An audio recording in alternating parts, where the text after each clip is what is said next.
Magandang umaga po sa inyong lahat and welcome to another edition of Healthy Davao Media Forum. We'll be discussing two topics for this morning. We have a National Health Emergency Awareness and robotics surgery and robotics for physical rehabilitation. Our guests for this morning, mga kaibigan po natin galing SPMC, they came all the way here to SM. We have Dr. Cherry Jean Kines, Medical Officer of the Health Emergency Disaster Management Unit. We have Dr. Matthew Rex Madayag, Fellow of the Philippine Academy and Rehabilitation Medicine, Consultant, SPMC, and Dr. Ray P. Lobo, the Head Integrated Operating Room Management Unit, also of the SPMC. This Healthy Davao Media Forum is a partnership between the SPMC, the SMCT Davao, and PIA that discusses mga health concerns, health-related topics and mga concerns. I'd like to thank SMCT Davao for hosting our media forum and Krispy Kreme for their delicious donuts and coffee. So, umpisan po natin. We start with opening statement. We start with Dr. Lobo, Dr. Rolly.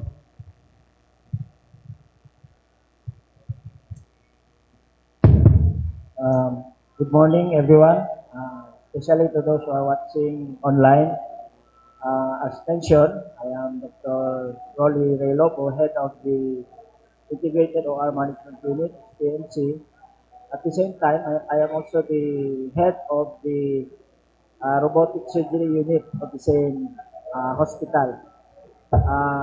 SPMC is proud to announce that SPMC acquired a robotic program which provides enhanced minimally invasive surgical procedure to patients who would want to avail of this program.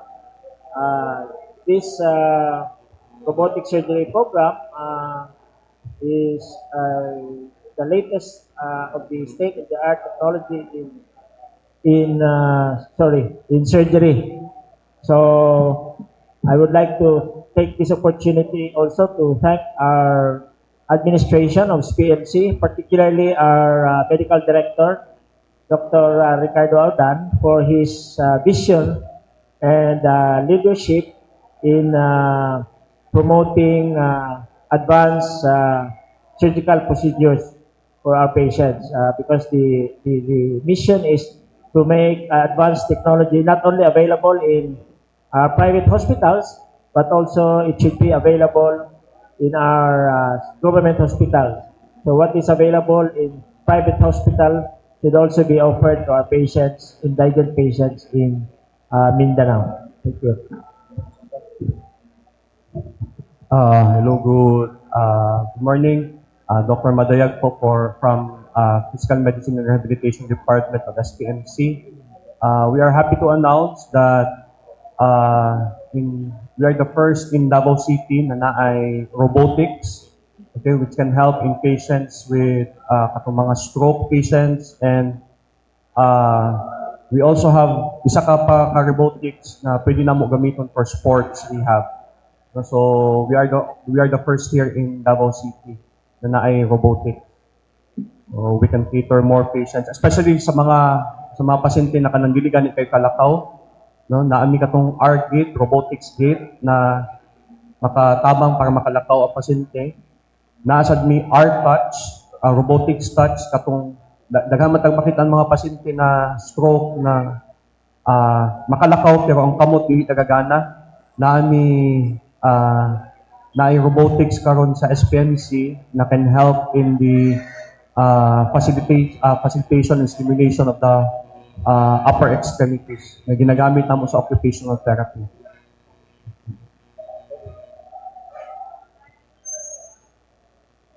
Hello. Yes. Hello, good morning. My name is Dr. Cherjin Macraig-Quines. So I work as a medical officer under the Office of Health Emergency Disaster Management Unit. For the orientation of the general public, our office is non-clinical. So we work directly under the supervision of Dr. Ricardo Audan, which is I'm very grateful because he put emphasis on emergency preparedness and response. So later on, I will be telling or informing the rest of you on what are the things that Dr. Ricardo Audan has been preparing. So since we've been disaster-stricken this past few months. Again, thank you very much for having us today. Okay, thank you. Ako yung classmate ka din sa Regine sa Pre-Med, Desmayo. Bantay, yung kasi sabi mo, nag-usap tayo, yung mga disasters, no? Kayo yung pinapadala.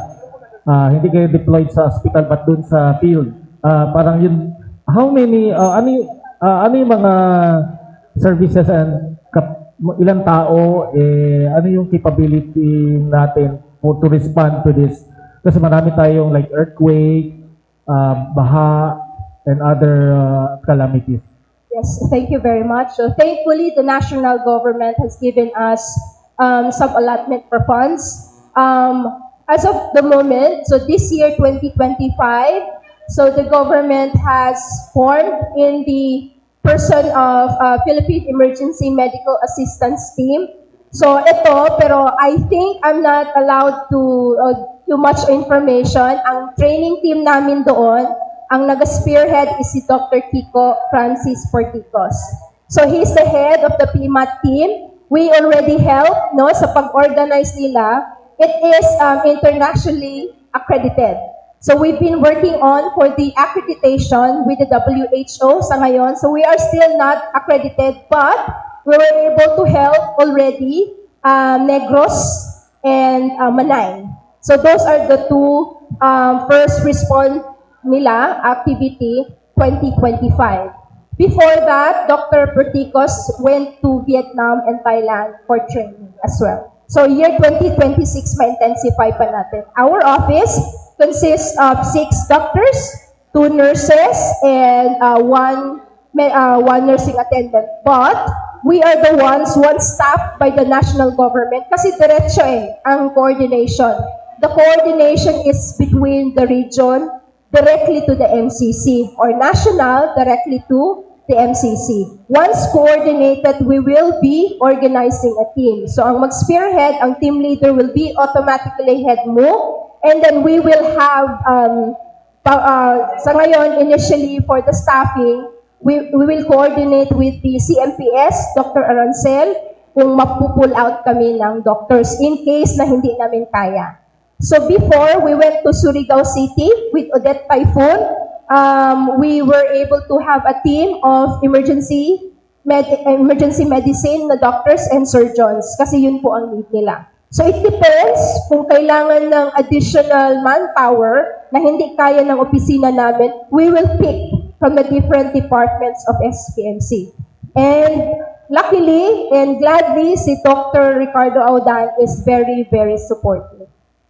So, sabi yung training, so you also capacitate mga LGU na yung mga health centers nila. No? So, how many ang na-train? Like you said na may Negros and Manay, yung Manay recently na earthquake. So, meron na sa established na responders doon. Thank you. Isa sa services namin, actually, only SPMC ang core trainee ng mass casualty management training. So, dalawa lang kami ang training, the whole Davao region.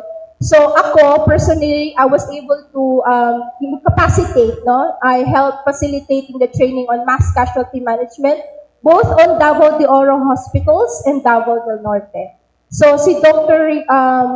Kiko Porticos as well, o mas daghan siya. We also give BLS training sa lahat ng nag-request sa SPMC. So sad to say, murag kita SPMC na no, ang directly na ginahimo na partner sa Davao City region, no, Davao CHD on trainings and capacitating the provinces nearby. So luckily, sa Davao del Sur, I haven't really attended yet, but I can attest to the hospitals being trained in Davao de Oro and Davao Del Norte in terms of mass casualty management training. So daghan na tang na-train diha. Okay, thank you. Then I'll go to Dr. Lobo and to Dr. Chi. To Doc Rolly, how many, sabi nga nag-umpisa, how many na po yung that we na kuha natin surgery na gamit natin yung robots and ano po pa yung mga services capabilities ng robot surgery that could improve yung ating services sa SPMC? So first, let me start with to educate our viewers and listeners. First, let me start or explain the advantages of robotic surgery.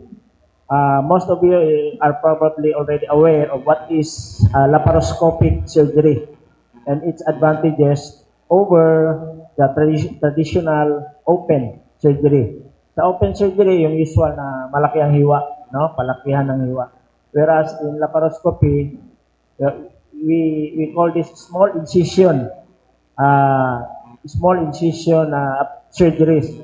But with robotic, there is further improvement of the advantages offered by laparoscopy. So robotic is actually more superior compared to laparoscopic surgery. The technology in laparoscopy has already reached its inflection point. Meaning to say, there's not much to expect sa improvement ng laparoscopy. We are now in the era of robotic surgery. Ano yung mga advantages niya? With robotic surgery, because of the 7 degrees of motion, it offers superior dexterity and precision. That's number 1. Number 2, it also enhances the visualization by providing a truly high definition 3D images. Therefore, there is depth perception as compared to laparoscopy. Ano lang yung laparoscopy? 2D. Itong robotic, 3D na without the surgeon wearing a 3D glasses. And number 3, there's also what we call the motion scaling. Meaning to say, it completely eliminates human tremors among surgeons. So kahit malikot yung surgeon, mas-scale down yan doon sa tip ng robotic instrument. So you can adjust it as 5:1, 3:1. When you say 5:1, kahit 5 cm yung movement mo ng joystick, pagdating doon sa loob ng pasyente, 1 cm lang yun. So that is 5:1. You can adjust it to 3:1. Number 3, it offers superior ergonomics on the part of the surgeon. Kasi sa robotic surgery, yung surgeon nakaupo lang. Tapos, in a better upright position, less ang neck fatigue, at saka mas maganda yung incision, yung ano niya, dissection niya. And then, worldwide, robotic surgery is now becoming standard in most of the surgical procedures. Now, I would like to add also that SPMC, the referral center here in Mindanao, is the only government hospital that has acquired this technology outside of Metro Manila. The other government hospital that has a robot is PGH. So, dalawang government hospitals lang ang mayroong robotic surgery technology, PGH at SPMC. Now, there are other hospitals na mayroong robot, but they are all private hospitals outside SPMC and PGH. Now, we have started our program in actual patients only recently. If I remember correctly, October of this year. So far, we have done more than 20 cases already, but we have 3 or 4 more surgeons because this require intensive training. The surgeon have to relearn, have to be adept to the technology. So we undergo intensive training both local and abroad. As we speak, we have two surgeons who are now in Singapore to get a certification from the Da Vinci robot. So when they come back, we expect that more cases will be done via robot. By the way, robotic surgery can be done in almost all cutting specialty. Whether thorax, abdomen, lahat ng parts sa abdomen, pwede na talaga siya i-robot. And actually, it's now one of the recommendation na kung pwede, i-robot lang siya. So, yun ang malaking advantages on the part of the patient. Dr. Richie, yung ano yung significant improvements lalo na yung isa rehabilitation lalo sa mga stroke patients because marami din stroke patients dito sa Davao region also going to the SPNC. Yes. Good morning once again. So, the Physical Medicine and Rehabilitation Department, a few months ago naka-avail ng tatlong types of robotics. The first robotic is yung R-gate, yung robotics gate. Yung robotics gate is meaning yung paglakad. No? So, we use the robotic gate in patients with stroke na dili makalakaw or weak ang lower extremities. No? So, usually itong unang, what we do is ginapa-gate training namo sa parallel bars. Karon, we recommend na to use the robotics kasi mas maganda, no? Mas may dynamic footprint kasi yung robotic gate yung R gate, no? Para mas maka-relearn ang pasyente how to walk. Okay? So, we also have the R force. Katong robotic force, nakakasab sa murag treadmill, pero nasa hangin na i-lift up ka. Yung R force is basically mulakaw ka without stepping on the floor. Murag treadmill sana, murag naglutaw ka, no? So that is also good for sports rehab, that is also good for stroke patients, no? So it lifts the lifting load of the lower body. Enables the patient to walk, run, and train without limits or pain. Asking sakit pa na kay arthritis sa imong tuhod, sa imong hips, no? So pwede ka lakaw, no? Just imagine na kanang murag treadmill, pero naa sa murag dako kayo nga balloon. Tapos ang balloon is murag naa siya sa imuhang body, i-lift ka. So basically, mura kag nagalakaw on air. No? So you can retrain if you have, like for example, knee arthritis or kanang bagong fracture or kanang sa sports injury, no, makalakaw, makaran ka using that machine. So gwapo kay sa for sports rehab, sa arthritis rehab, and sa stroke rehab. And the other one, naami R-Touch, the robotic touch. The robotic touch, ginagamit naman, we also use this in occupational therapy. Again, as mentioned earlier, daghang kay makita mga pasyente nga stroke na nagalakaw. Pero ilahang kamot naging ana, no? Most of the patients who had stroke, faster ang recovery sa lower extremities kumpara sa upper extremities. No? So dili kayo nila malihok ang kamot.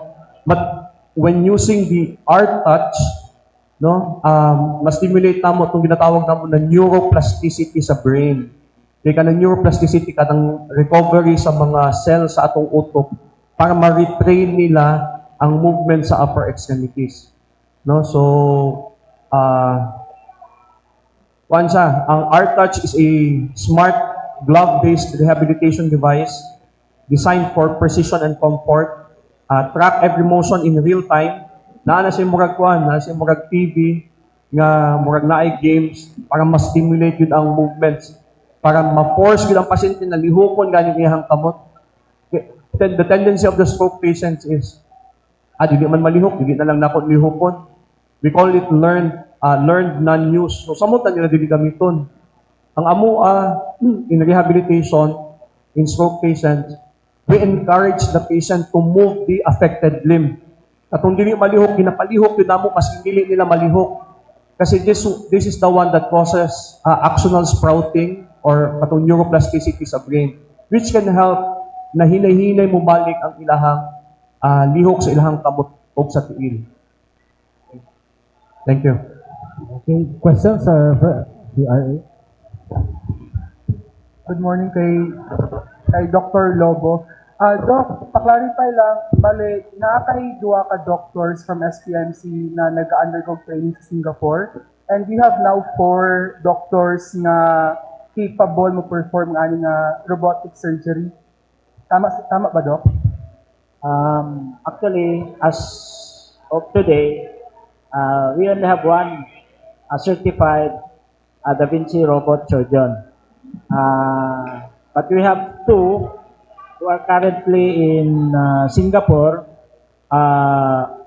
to get the final training and get certified to do robotic surgery program. So by this week or next week, tatlo na kami mag-ano. But we have almost more than 30 surgeons who are queuing to be certified sa robotic surgery because we make this robotic program available to all interested surgeons who want to go into robotic surgery.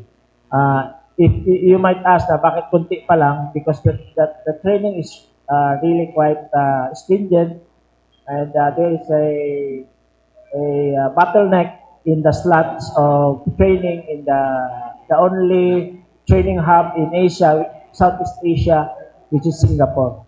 So yung 20 cases since the opening last October, performed only by one surgeon? Yeah, actually, I was the one who performed those. To be exact, we have done so far 23 cases. Since ako gumawa nung lahat, kasi ako pa lang naman ang accredited or certified. Sir, how long yung training po sa Singapore? Ano? How long? How many months or weeks? Actually, yung sa Singapore actually, one whole day na 1:1. One trainer, one trainee.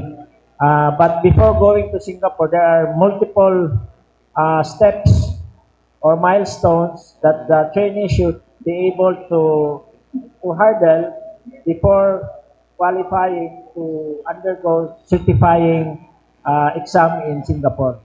Kaya medyo mabagal yung number of doctors na natitrain because we are following a very strict clinical pathway as prescribed by the Intuitive, which is the exclusive manufacturer of Da Vinci robot.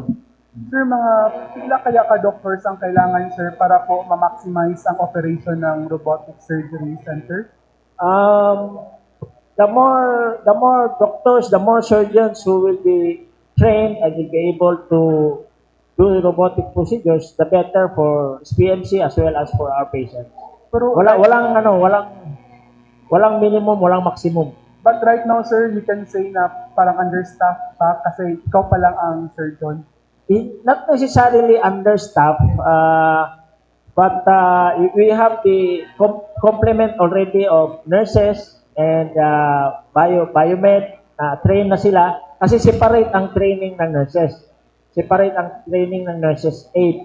Separate ang training ng biomed. Kasi itong robot is highly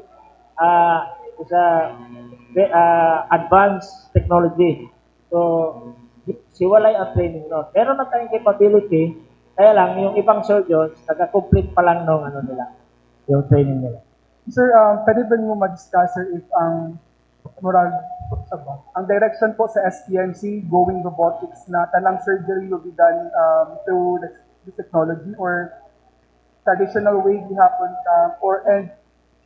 if ang direction nato leading towards that po, Yeah. mga pila ka years from now nato maingon sir na talang surgeries will be done using this technology na.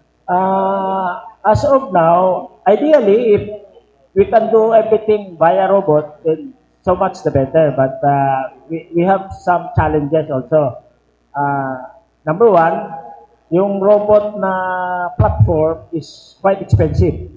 Hindi tayo pwedeng bumili ng dalawa, tatlo, no? Like I said, swerte nga tayo kahit government hospital because of the vision of our administration, particularly our medical director, talagang i-push niya yung maka-acquire tayo ng robot.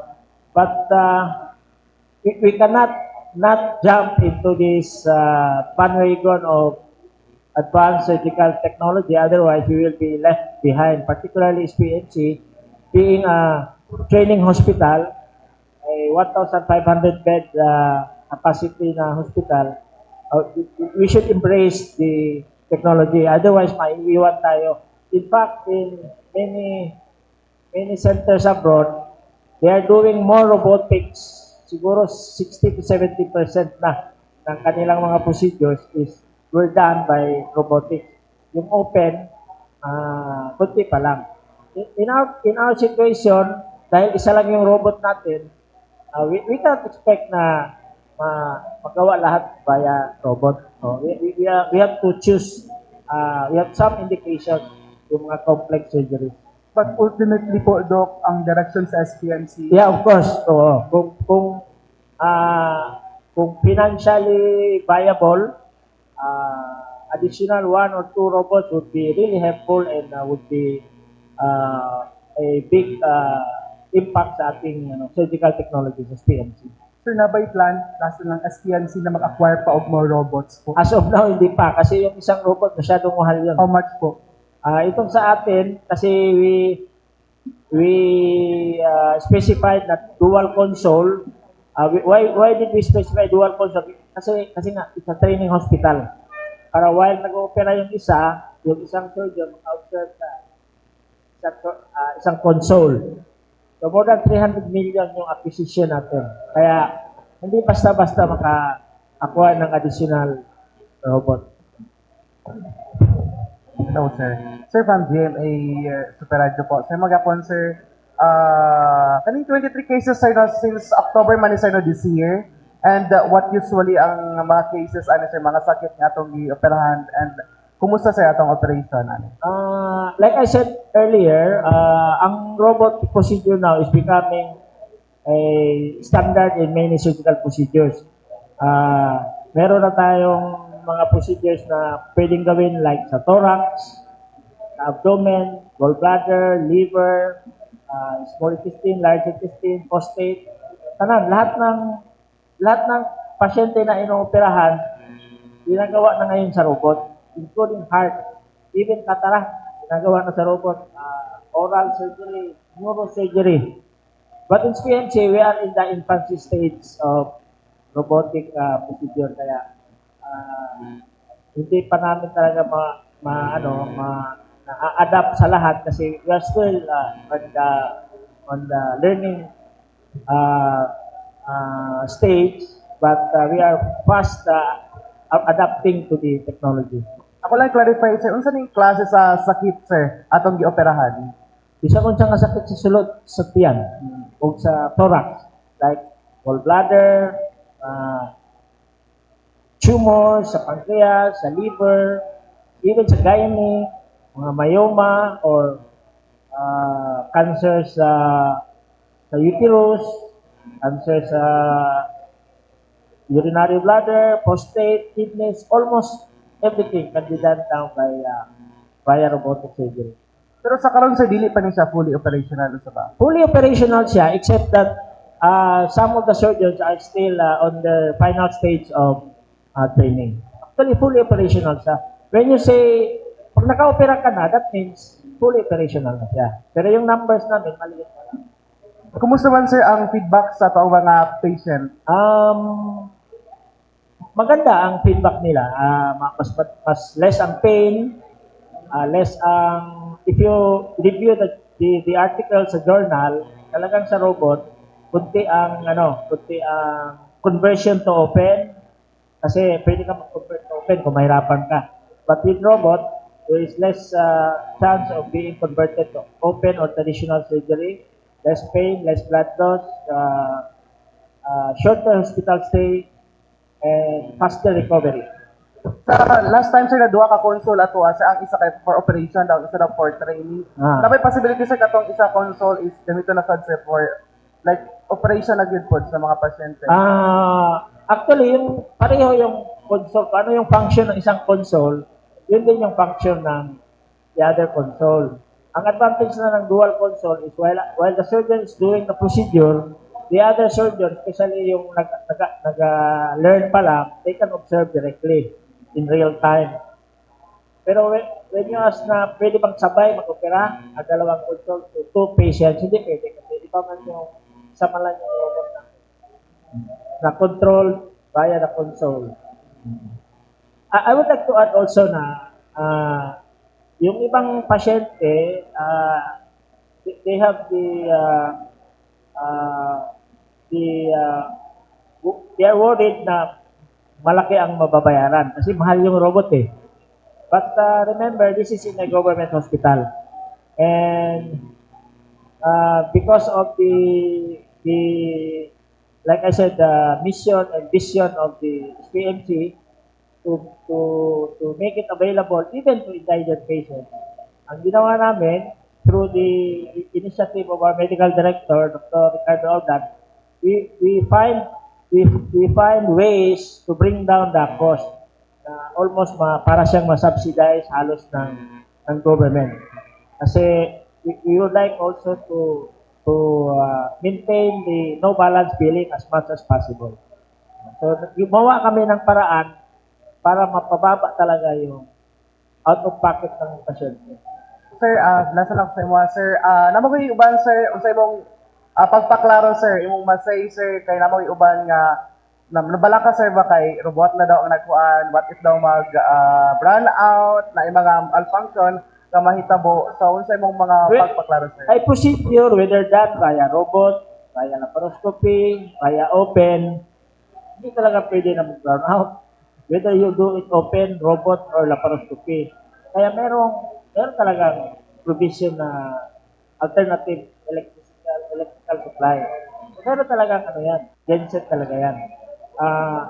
Tapos, when you say robot, yung robot na yun, hindi naman yun totally independent. Yung robot na yun, controlled by the surgeon. Hindi gagalaw yun kung hindi gagalaw ng robot. Ang advantages, like I mentioned earlier, mas precise ang dissection, ang paggunting-gunting sa sulot. Kasi kung ang surgeon ay tremors, especially like senior citizen, mga tremors na, ma-eliminate yan sa robot. Hindi yan matransmit doon sa loob.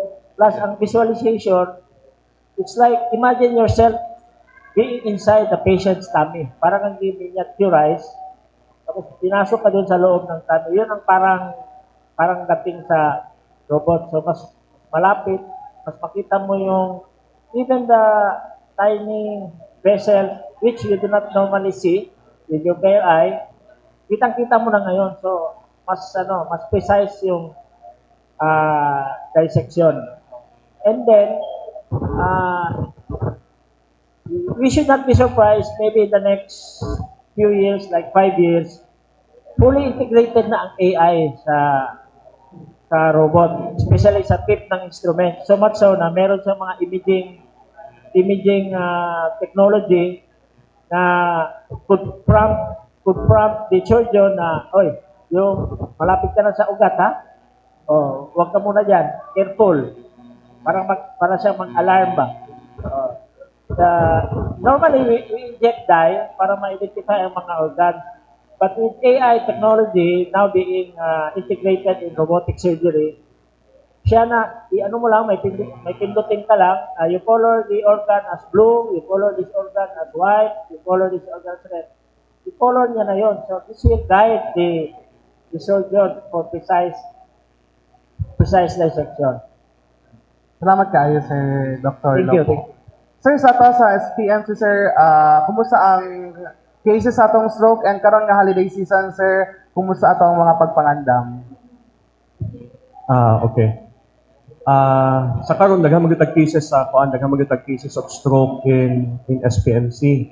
And katong sa previous interviews, nagapabata na ang mga stroke, no? Especially karon coming holidays, especially in the patients who are diabetics.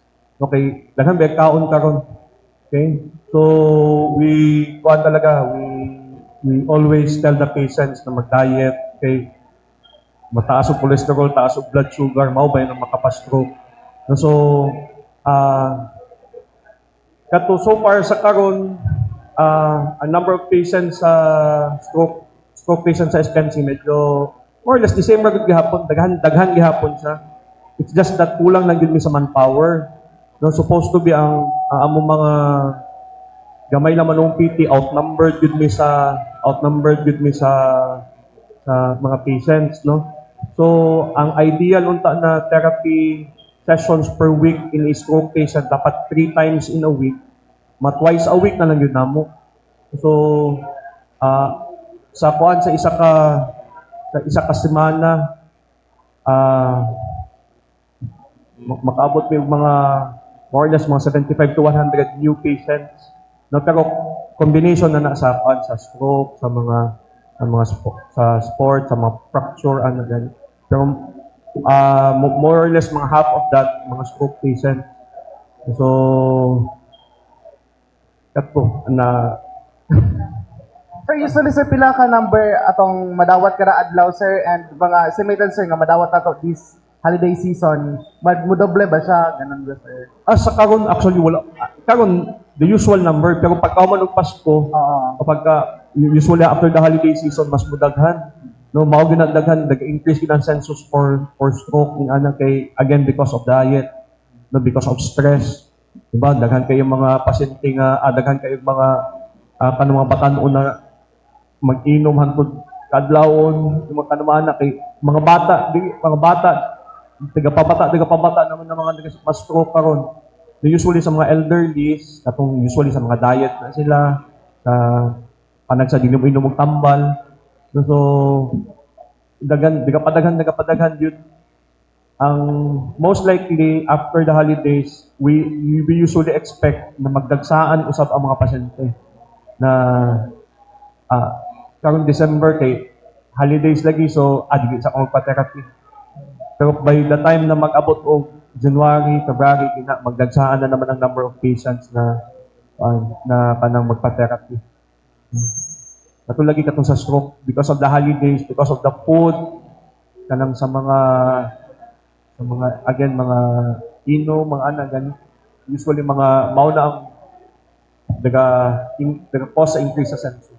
Sir, last na lang sir, reminders na lang sir, unsay angan nalikayan. Okay. Ang malikayan sa mga patients who are hypertensive, low salt diet. Okay? Katong mga tambok, bawasan ng tambok. For those diabetics, of course, low carbs. Okay, ang diabetic baya, ang imong dugo daghan kay kasukal. Di ba? Di ba mauman ang diabetes? So, just imagine ang imuhang dugo daghan kay kasukal, pilit na sa. No, so mag-cause na sa ugbara sa agianan sa dugo. No, kung sa utok, ma-stroke ka, sa mata, maputak ka, sa heart attack, sa kidney, dialysis ka, sa tiil, maputlan ka og tiil. No, so diet good for low carb diet good for patients who are diabetic. Thank you. Makatakag number sir ba? Karon sir mga 5 average, and post-Christmas pila po daily average sir ang ma-receive sa SPM? Wala ba yung question? So sir, sorry. Okay, to Cherry Jean, because yung may nagkuhan kasi yung pag-asa na merong mga bagyo, darating na disturbance like last kuan may flooding, yung sa region, like La Nina ba, yung kasi parang last year there was a weather disturbance din. Are we yung sapat ba yung doctors natin sa inyong unit for emergency disaster management unit to handle mga major calamities like this, no? Mga floodings and other. Actually, when you say about SPMC staffing and workforce, talagang sagad na tayo. We are really like outnumbered with sa patients because SPMC is not only catering to Davao City alone. As of now, may mga Apex Hospital tayo nearby, no? Like the Cotabato is also giving really good progress in their capacity. Still, nag-add to paghihapon sa tua. So, I might be too ambitious if I say that enough ang atong staff in responding to these kind of calamities. But, luckily, we have this clustering of health. For example, for us, with the Odette Typhoon, and so far, we are not really the recipient of help, right? So tayo ang pumunta. So when the time comes na tayo naman ang hihingi ng tulong, ang kagandahan kasi sa Davao Region, marami tayong handa. Like dito sa Davao, sa Mindanao, Southern Mindanao, 3 po tayo na PMAT team. So for example, kung tayo na naman ang disaster-stricken, hopefully, wag naman, Tagum will help us as well as Cotabato Regional Medical Center. And willing naman ang Visayas na ma-deploy din sila dito. The same way that we are also willing to be deployed there.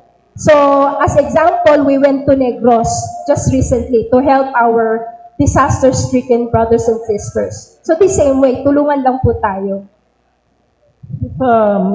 Yung sa Manay, how many were deployed dun sa earthquake? Manay, di ba marami yun na towns? Yes, kasi sa Manay, it's a concerted effort, no? The bulk of the response is doon sa Mati. Doon sila pumunta. So tayo sa Manay tayo, as directed by Dr. Ricardo Aldan. Tayo ang first batch. Dr. Francis Porticos is the team leader at the time. If I'm not mistaken, I think he had a 12-man team. Correct me if I'm wrong, okay? And then after that, they stayed there for 2 weeks. Then DRMC. He replaced sila sa DRMC. So, and then, before I forget, the SPMC IPBM also rendered mental health and psychosocial support to the disaster-stricken individuals. And also, the HEDMO, Health Emergency Disaster Management Unit, we also render mental health and psychosocial support. In fact, we have a team consists of 30 staff po sa SPMC who are ready to give this kind of help if needed po during disasters and emergencies in nearby municipalities. Kay Dr. Matthew. Yes, sir. Doc, when you said na yung patients na nagkaka-stroke getting younger, like how young po ang pasyente sa SPMC? Naman may ginatawag na stroke in the young, no? It's usually most of the young patients na stroke because of hypertension. Taas kayo ang mauniaganan silang dugo, maunitong dugo. So the normal blood pressure. Sa kataasan ang blood pressure, wala na kayanan sa ganan sa dugo ng buto. No, so usually mga gahi kay gulunan, high blood sila pero dili mo inom tambal.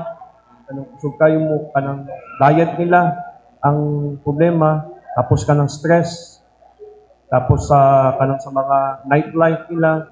Usually mao na mo makita ng mga patients na ay CVA bleed, hemorrhagic stroke ang ginatawag.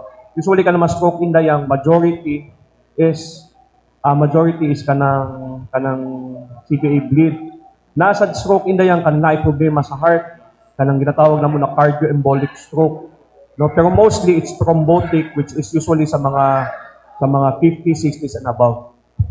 Pero yung young mga in their 20s, Well, naay cases na yung anak, pero dili kayo nga talaga. 30s. Mga 30s maanak.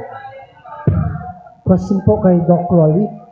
Doc, regarding sa 23 patients ninyo this year, sino pong pumipili? Kayo po ba or the patients themselves submitted na, gusto kong magpa-robotics? And going forward, yung mga patients na naghihintay ng surgery, sila din po ba pwede ba silang magsabi dun sa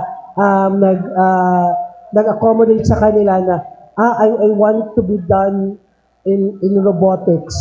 And compared to normal surgery, gaano yung kamahal? Mga like 10 to 20% yung babayaran compared to the normal? Kasi sabi mo, gusto niyo talagang magzi-zero billing pero may maliit na talagang magastos yung pasyente. So, gaano kamahal talaga, Doc? So you have two questions, no? Yung first question mo is, who decides what procedure for the patient? And second, yung out of pocket, magkano ang difference? Okay, let me answer the first question. Just to share with you my personal experience, when a patient comes to me na merong surgical problem na kaya i-robot, I give the patient the options na yung problema mo, pwede siyang i-open, pwede siyang laparoscopic, pwede rin siyang i-robot. And I usually, like we should do, we explain the advantages and disadvantages of each option. And then we also say, we inform the patient the cost, kung pila'y magasto, pila'y yung out of pocket. Then, we will let the patient decide. Gusto ba niya robot? Having informed him sa mga advantages and disadvantages, we will be able to get the informed consent. So, mostly, ang mag-decide yun, ang pasyente. Ang surgeon, igo lang mo hatag of options. Okay? As to the pricing, sa private hospital, just to give you an idea, ang cost ng robot procedure, more or less 500,000. Ganon kalaki. But in PMC, i-compute na mo ang costing more or less mga 200,000. Pero break even lang yun. Walang ROI sa PMC. But with the program that was pushed by our medical director na kung pwede to make it really the procedure available to most of our patients, which are mostly indigent patients, hindi talaga makakaya niyan.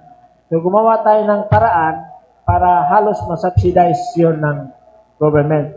So part of it, subsidized ng hospital, part of it, i-ano namin sa, yung mga assistants ng government, i-charge namin doon. So, syempre, iba ang rates kung nasa service ward ka or indigent patients ka talaga. Iba rin yung rates kung nasa pay ward ka. Kasi we have also pay ward services in PMC. But as much as possible, we want to set the cost at a minimal rate para ma-avail sa tanan. So, clarify ko lang, Doc. So, those staying in the ordinary ward, zero billing talaga sila. So far sa akong mga nahimo, like I said, I have done 53 cases. Pag nasa ward ka, halos zero balance. But I have to qualify that kasi minsan we are just lucky na so far yung mga nagawa nating kaso, walang complication, no? Pag may complication, maybe maka out of pocket talaga ang mga pasyente. Pero as much as possible, gusto namin talaga no balance billing. Kasi hindi natin masustain yung program kung fully subsidized talaga na walang papasok konti para sa hospital. Kasi yung consumables, mahal din yan eh. So kung wala tayong set aside na budget for the consumables, hindi natin masustain yung program.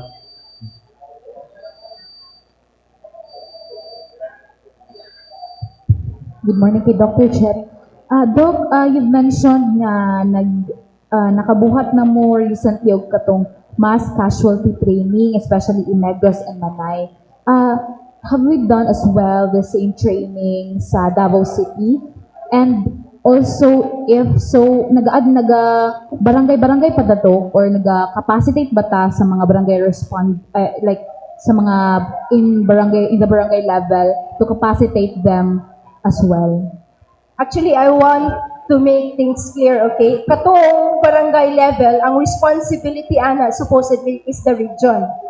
So bear in mind, we are from the Southern Philippines Medical Center.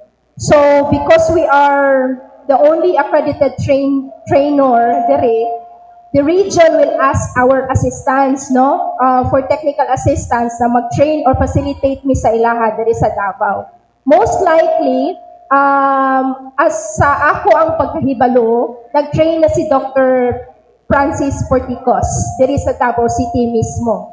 As well as, and sila kasi ang pinakauna, the BDRRMO and the City DRRMO, sila ang pinakaunang recipient for mass casualty management training. So most likely, na-train na gid po na sila. So, when it comes to capacity building, wala tayong problema. Policy formation, wala po tayong problema. The rules and regulations sa city, ordinances, wala po tayong problema in terms of preparedness. One thing remains clear. Policy only gives us a framework. At least 20% of the frame of the job po when it comes to preparedness. Still, we are encouraging community engagement, community commitment po for the sake of preparedness when it comes to the disaster or disaster response. So, let me say it this way. So, when the community, the health system, and there's proper governance locally, we will be able to celebrate Christmas safely and resiliently. Yun lang po. Thank you kay Doc Matthew. Doc, I don't know if na-mention na mo, if pila na po ba ka ng patients ang ato ang na-assist, good doc, sa katong mga stroke patients ang na-assist sa ato ang robotic na ano po? I don't have the numbers, pero majority sa mga since it started, kano sa ganito ng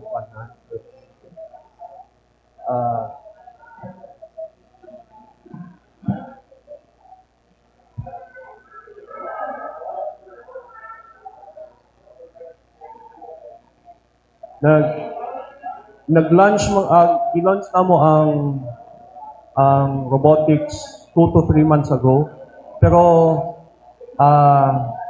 medyo daghan-daghan naging patients because ako ang part ng, because we are 6 consultants in SPNC. Wala pa may residente, so the consultants the one who's looking who's doing the check-ups sa OPD, no? On my part, I cannot tell sa laing consultant. So on my part, basta na ako'y stroke patients na tanaw na good for robotics, gina-recommend yun ako. Medyo daghan-daghan na sa og mga patients na nag-prescribe ko robotics for these stroke patients. For the numbers, I do not know. Okay. Pero so far sa atong experience, Doc, mas gina-prefer ba sa atong mga patients ang robot? Yes. Mas, like for example, sa walking patients who are not able to walk, just imagine, naka-wheelchair lang sila. Tapos ipa-robotics mo sila. So, more or less, ma-feel nila usap na nakatindog sila, mura sila nagalakaw while inside the robot. No? So, mas mainganyo ang pasyente na mas magpa-therapy, na mas mo lihok para mas kabalik sa lakaw yun. So, they really would like to do robotics. Naalaga nila yung mga pasyente na nasa private rehab centers, no? Muad to SPMC, kay they want to do the robotics. Kaya wala may the robotics na rehab robotics SPMC lang man, no? Oo.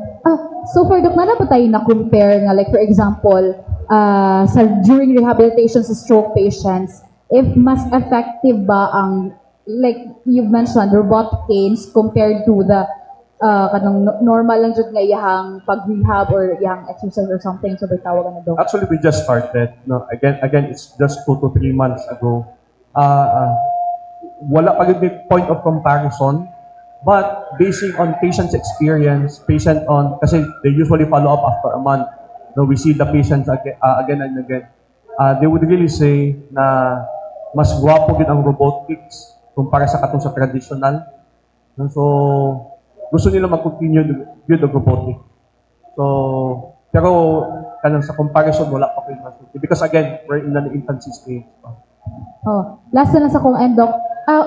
Clarify ko lang, when it comes to cost, mas medyo, since di ingon ni Doc, no, nga, mahal-mahal jud ang sa sa rehabilitation nga side, Doc, mas mahal pud ba?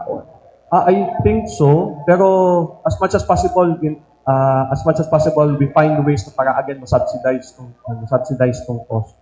So, siyempre, again, para masustain tong program, it should be a little bit higher than the usual na therapy session. Doc Richie, ilang percentage yung sports na rehab and yung strokes na yung mga stroke patients sa inyong institution? Sa total number, Doc, wala. Dili ko makasulti kay again, I'm only speaking for myself katong sa kasi we see different patients tapos different consultants. Siguro in a month siguro makakita ko more or less mga 15 to 20 patients na stroke. Sa sports, probably mga 5 to 10 lang. Kung pa ba yung, kasi mga sports na, ay mali yung pagkatapos na injured, mali yung kanilang kung na aggravated na punta sa inyo. Meron ba ganyan mga cases? What? Again? Parang na-aggravate nila na, siguro hilot-hilot nila na mali yung... Oh, dagan mga, like for example, na-trauma, natapilok ka, or nabanggaan ka because it's a contact sports, no? Nahulog ka, you fell. Tapos ang pasyente, they usually go to the hilots. Usually, mauman ang ginahimo nila, di ba? Magpahilot. Pero, discourage na namo because wala ta kabalo. Because there was trauma, magpa-x-ray, good thing. Tanaw na mo kung naibali o wala. Naalay pasyente na naibali, ato may hilot. Gihilot, wala makabalo ang manghihilot na naday fracture. So, gimanipulate, na-display sa mo, di ba? So, mauna, we really encourage patients basta na trauma magpa-x-ray para mahibala na mo kung na ba'y bali o wala. O yung quad yung hindi mo sa ihilot kay usually pag sports o yung mga bali na gano'n. No? O wala man takabalo, no? Because there are some fractures na undisplaced na di bali pero wala kang kabalo na like for example, kunyari mao ni mo ang bukog. Kung nabanggaan ka o nabangga ka during sports, makita nimo nag-anang bukog, klaro kayo na i-fracture. Pero na magwilain wala siya na-displace na lang on that proper position. Pero na yung linya, yung ipahilot mo. Samot ma-displace, di operahan na noon. So supposed to be na mura man gud pagpahilot kaysa magpadok. Oo, ingana man gud mao na to ang kuan. Mao ng mga first line of ba. No, pero usually ang samua basta na major trauma or na trauma, might as well do an X-ray before doing the treatment just to be sure na nabay bali o wala. Okay. To Doc Cherry, you said very supportive si Doc Auda na sa inyo. Compared to other sa country, gaano kaganda yung ating SPMC na with the support given? Kuan siya na, parang may nag-benchmark ba sa inyo from other regions? I don't think it's comparable, our hospital to other countries. Kasi we're still late, if we're going to compare it to other countries. Murag layo pag yung tagbabtan. Sa national. Sa national, yes. Sa national, it's comparable, no? Like the PMAT, yung Philippine Emergency Medical Assistance Team. So meaning, we are striving not just to give healthcare, but quality healthcare, internationally accredited healthcare to disaster-stricken areas. So, dili lang kay magpadala lang ta dito, all because kay, dali ra na siya, ana-ana lang, or fracture lang, no? Pero, we really strive hard to be at least at par with international standards when it comes to response. So, I think I'm pretty satisfied with the support and pretty impressed with the support with our medical center chief, Dr. Ricardo Audan.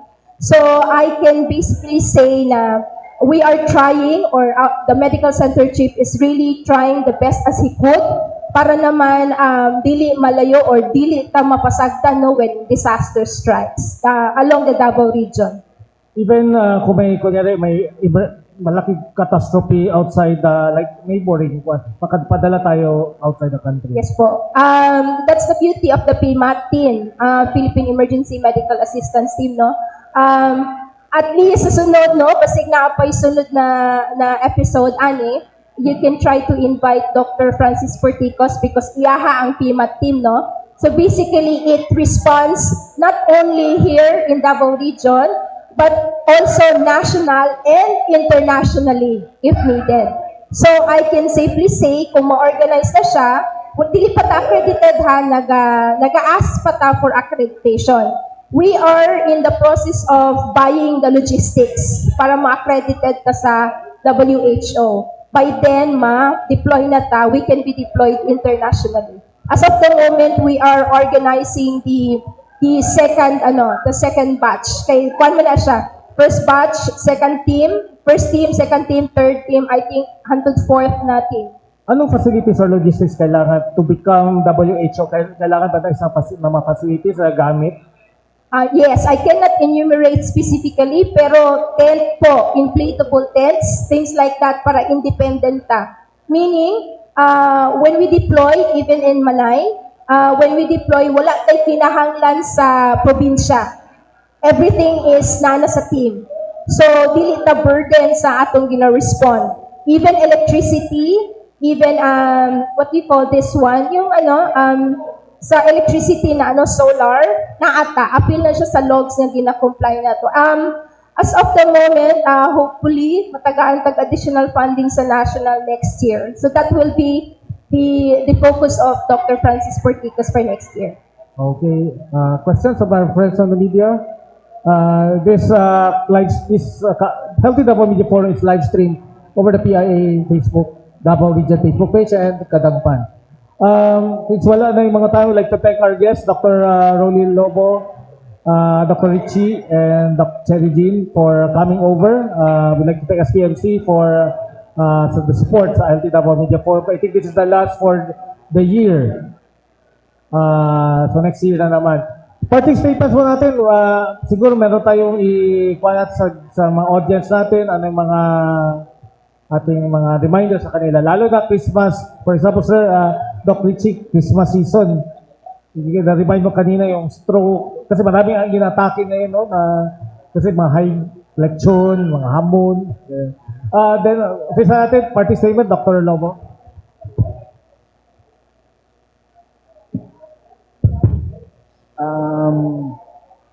I think the best parting word is, especially karong Christmas, bawas-bawasan na control sa atong kaon, especially mga oily food. Kasi yung oily food is also one of the causes of the gallbladder disease, no? So it doesn't mean na meron na tayong robot, okay na tayo magkain ng maraming oily food. So maintain a healthy lifestyle. Just like what Dr. Lobo said, control sa food, diet, good, and yung healthy lifestyle. Especially those who are yung high risk, yung mga hypertensive, diabetic. So to prevent stroke, these are very important.